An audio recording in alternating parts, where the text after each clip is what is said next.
എന്താണ് incident centre or I centre? The point around which each and every other point can be assumed to be under pure rotation, maybe just for a moment. അതായത് ഒരു point നമ്മൾ കണ്ടുപിടിക്കണം.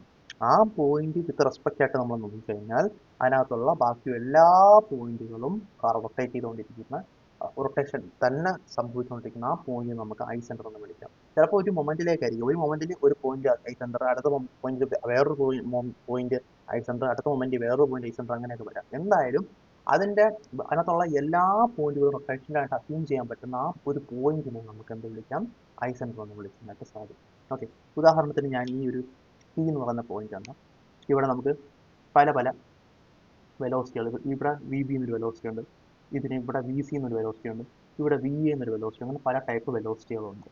Okay, അപ്പം ഞാൻ ഈ V ബിയുടെ കാര്യം നോക്കുകയാണെങ്കിൽ ഈ പോയിന്റിനെ ഒറിജിനാക്കി വെച്ചുകൊണ്ട് എനിക്ക് വി ബി ഒരു പ്യുവർ റൊട്ടേഷൻ മോഷനിൽ നടക്കുന്നു നമുക്ക് പറയാൻ വേണ്ടി പറ്റും. പി ഒരു ഇൻസ്റ്റന്റേനിയസ് സെന്റർ ആണെങ്കിൽ വി ബി അതിന് പെർപെൻഡിക്കുലർ ആയതുകൊണ്ട് തന്നെ നമുക്ക് പറയാൻ പറ്റും ഈ ബി എന്ന് പറയുന്ന point with respect to P ഒരു പ്യുവർ റൊട്ടേഷൻ മോഷൻ നടന്നുകൊണ്ടിരിക്കുന്നത്, സർക്കുലർ മോഷൻ നടന്നുകൊണ്ടിരിക്കുകയാണ്.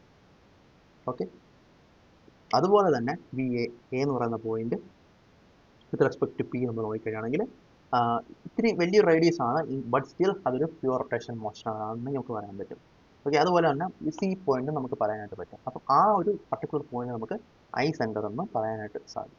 ഓക്കെ, അപ്പം ഫോർ എക്സാമ്പിൾ ഞാനിപ്പം ഇങ്ങനെ ഒരു കർവ് പോകണമെങ്കിൽ, ഒരു ഒരു ഒരു ഒരു മോഷൻ പോകണമെങ്കിൽ, അതായത് ഒരു സം സോർട്ട് ഓഫ് മോഷൻ പോകണമെങ്കിൽ നമ്മൾ കംപ്ലീറ്റ് ആയിട്ട് ഇതിനെ രണ്ട് പോയിന്റ് നമ്മൾ ഇവിടെ നോർമൽ ആയിട്ട് പോകണം, ഇവിടെ നോർമൽ ആയിട്ട് പോകണം, ഇവിടെ നോർമൽ ആയിട്ട് പോകണം. അപ്പോൾ ഈ മൂന്ന് നോർമൽ, എല്ലാ നോർമലും കൂടെ ചേർന്ന് ഇരിക്കുന്ന ഒരു പോയിന്റിലേക്ക് ഇത് ഇങ്ങനെ വന്ന് നിൽക്കും. ആ ഒരു പോയിന്റ് നമുക്ക് ഇൻസിഡൻസ് സെന്റർ എന്ന് പറയാം. ഒരു പോയിന്റ് കൂടെ ഞാൻ പറഞ്ഞുതരാം.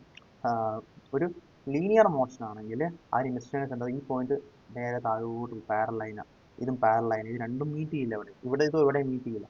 അങ്ങനെ ഒരു സ്ട്രെയിറ്റ് ലൈൻ മോഷൻ ആണെങ്കിൽ ഇതിന്റെ incidence centre will be at infinity നമുക്ക് പറയാൻ പറ്റും. ഇത് നമുക്ക് യൂസ്ഫുൾ ആണ് when we are analysing mechanisms in theory of machines.